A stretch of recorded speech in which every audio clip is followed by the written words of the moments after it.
দেখুন, আজকের ভিডিওতে আমি অপারেশনাল অ্যাম্পলিফায়ারের ডিএসি রিলেটেড একটি প্রবলেম সলভ করব। ডিএসি অর্থাৎ ডিজিটাল টু অ্যানালগ কনভার্টার হিসেবে অপারেশনাল অ্যাম্পলিফায়ারকে কিভাবে ব্যবহার করা যায় সেই জিনিসটা আমি একটা প্রবলেম সলভ করার মাধ্যমে আমি দেখানোর চেষ্টা করব। ঠিক আছে, তো এখানে মেইনলি ডিএসি সার্কিটটা অ্যাকচুয়ালি আর কিছুই না, সামিং অ্যাম্পলিফায়ারের একটা সার্কিট আঁকাইলেই সেটা অ্যাকচুয়ালি ডিএসি হিসেবেও আমাদের কাজ করানো যায়। কিভাবে আমরা সেটা দেখব। তো এখানে দেখুন আমাদের V1, V2, V3, V4 চারটা ইনপুট দেয়া, 10 kilo ohm, 20 kilo ohm, 40 kilo ohm, 80 kilo ohm resistor দেওয়া, আর ফিডব্যাক দিয়ে 10 কিলো ওহমের একটা রেজিস্টর দিয়ে ভি আউট দেওয়া। ঠিক আছে, এখন কোশ্চেনে বলছে if V1, V2, V3, V4 equal to 0 0 0 0, অর্থাৎ চারটা ইনপুটই জিরো। ডিজিটাল সিগন্যাল বলতে আমরা যেটা বুঝি যে সবগুলো অফ। ঠিক আছে, সেটাকেই বলি 0 0 0 0। তারপর একটা 0 0 0 1 বাইনারি সিস্টেমে আমার প্রথম তিনটা অফ, লাস্টেরটা অন। এবং 1 বলতে এখানে মেইনলি 1 ভোল্টকে আমরা বুঝবো। তো এরকম করে আমাদের এখানে চারটা ইনপুটের জন্য আমাদের 16টা কম্বিনেশন হয়। তো লাস্টে হচ্ছে 1 1 1 1 এর জন্য আমাদের ভি আউটপুটটা কত হবে। ঠিক আছে, এরকম একটা কোশ্চেন বলা হয়েছে। অর্থাৎ আমরা এখন দেখবো যে এই ডিজিটাল সিগন্যালটা ইনপুট নিয়ে আমরা কোনো অ্যানালগ আউটপুট পাই কিনা। ঠিক আছে, তো প্রত্যেকটা কেসের জন্য আমাদের দেখাইতে হবে অন্তত এই তিনটার জন্য দেখাইতেই হবে, আর বাকিগুলো আমাদের ডট ডট দিয়ে দেখাইলেই হবে। তো প্রথমত আমি প্রথম থেকে দেখি। আমাদের প্রথমে হচ্ছে 0 0 0 0।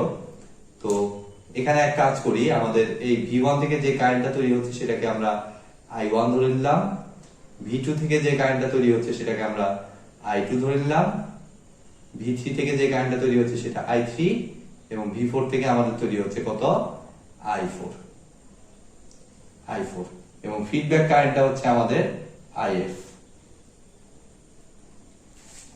এখন প্রথমে হচ্ছে আমাদের ইনপুট সবগুলো 0 0 0 0, অর্থাৎ চারটাই আমাদের শূন্য।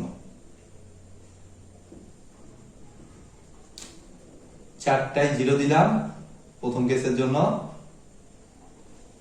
এবং দেখুন আমাদের প্লাসটা গ্রাউন্ডেড করা, মানে এখানে 0 ভোল্ট, তাহলে এখানেও হবে 0 ভোল্ট।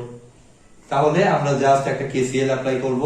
কেসিএল অনুযায়ী আমাদের কত হচ্ছে I1 plus I2 plus I3 plus I4 is equal two IF, feedback current. তাহলে I1 আমাদের আসতেছে 0 মাইনাস 0 ডিভাইডেড বাই 10, মানে আলটিমেটলি 0ই আসে। I2 আমাদের আসতেছে দেখুন 0 মাইনাস 0 0ই আসে। তারপরে I3 ও 0, I4 ও সেম সিস্টেমে 0 ইজ ইকুয়াল টু IF হচ্ছে আমাদের কত 0 minus V out divided by 10, অর্থাৎ এই ক্ষেত্রে আমাদের ভি আউটের ভ্যালুটা আসে কত 0 ভোল্ট। ঠিক আছে, তাহলে আমরা যদি এখন কম্বিনেশনটা নেই V1, V2, V3, V4 চারটা একসাথে, সেই ভ্যালুর জন্য আমাদের ভি আউট কত পাইলাম, আমি এটাকে আমি এভাবে লিখবো 0 0 0 0 এর জন্য ভি আউট পাইলাম 0। ফাইন। এবার আমরা সেকেন্ড কেস দেখি 0 0 0 1, তিনটা শূন্য একটা 1। তাহলে যে কাজটা করব, আমাদের এই জায়গাটাতে দেখুন 0 এর জায়গায় সিম্পলি হবে 1। ঠিক আছে, আর এখানে এই লাইনটা চেঞ্জ হয়ে যাবে I1 plus I2 plus I3 plus I4 equal to IF, এটা কেসিএল অনুযায়ী।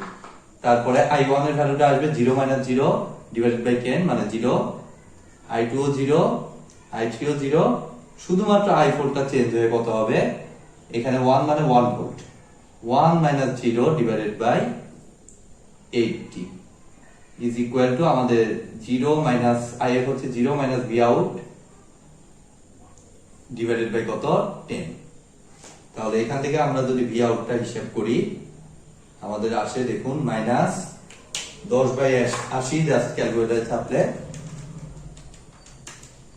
আমাদের আসতেছে মাইনাস 0.125।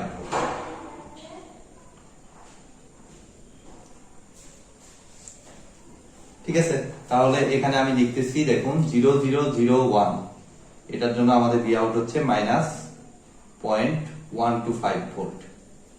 এখানে এক কাজ করি, ভি আউটটা ভোল্টে অবশ্যই। এভাবে তো আর 16টা কম্বিনেশন তো আর দেখানো সম্ভব না, এখানে যেহেতু ডট ডট কোশ্চেনে দেয়া আছে, আমরা বাকিগুলোতে এরকম ডট দিয়ে জাস্ট লাস্টেরটা আমাদের দেখাইতে হবে মাস্ট। 1 1 1 1, তো 1 1 1 1 মানে এখানে সব 1, সবগুলো 1 ভোল্ট 1 ভোল্ট 1 ভোল্ট 1 ভোল্ট, এবং এই পর্যন্ত তো হুবহু এক, i1 plus i2 plus i3 plus i4 equal to if, same to same.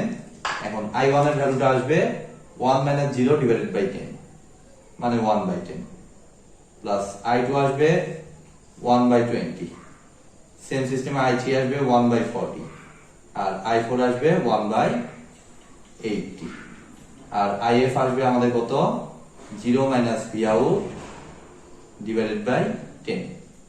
তাহলে এখান থেকে আমরা ক্যালকুলেটরের সাহায্য নিয়ে ভি আউটটা যদি বের করি, আমাদের আসবে, ক্যালকুলেটরে জাস্ট চাপবো 10 inverse plus 20 inverse plus 40 inverse plus 80 inverse, এই পাইলাম, এটাকে জাস্ট 10 দিয়ে গুণন, তাহলে আমাদের আসতেছে মাইনাস 1.875 ভোল্ট, 1.875 ভোল্ট।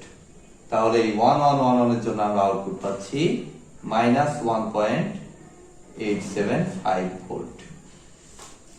তাহলে আমরা দেখি আমাদের কোশ্চেনে যেটা চাইছে সেটা কিন্তু আমরা বের করে ফেলছি, এবং একই সাথে ডিএসি কি হচ্ছে দেখুন, V1 V2 V3 V4 এ আমার 0 0 0 0 অর্থাৎ বাইনারি ইনপুট নেয়া, যেটাকে আমরা বলি ডিজিটাল ইনপুট, এবং আউটপুটে দেখুন আমরা একটা অ্যানালগ ভ্যালু পাচ্ছি, ঠিক আছে, -0.125 -1.875, এগুলো সব হচ্ছে আমাদের অ্যানালগ ভ্যালু। অর্থাৎ আমরা কিন্তু এই সার্কিটটা দিয়ে ডিএসি কাজটা চালিয়ে নিতে পারতেছি, ঠিক আছে। ইভেন এই কোশ্চেনটা কিন্তু আমার এইভাবে না দিয়ে আমার র্যান্ডমলি বলতে পারে যে আমাদের 1011 এর জন্য আউটপুটটা কত হবে। তো সেম সিস্টেম 1011, তাহলে যে মাঝখানেরটার কোনো ইফেক্ট থাকবে না, এই তিনটাতে ইফেক্ট দিয়ে আমাদের সেম সিস্টেমে বের করে ফেলতে হবে। জাস্ট বেসিকটা আমি ধরিয়ে দিলাম, এখন বাদ বাকিটা আপনারা যেভাবেই দিই এই টাইপের প্রবলেম দিলে কিন্তু আপনারা সলভ করতে পারবেন। তো আজকের মতো ভিডিওটি এ পর্যন্তই। ভিডিওটি যদি ভালো লেগে থাকে অবশ্যই ভিডিওতে একটি লাইক দিবেন, বন্ধুদের সাথে বেশি বেশি শেয়ার করবেন, আর চ্যানেলে নতুন হয়ে থাকলে অবশ্যই চ্যানেলটি সাবস্ক্রাইব করবেন। ধন্যবাদ।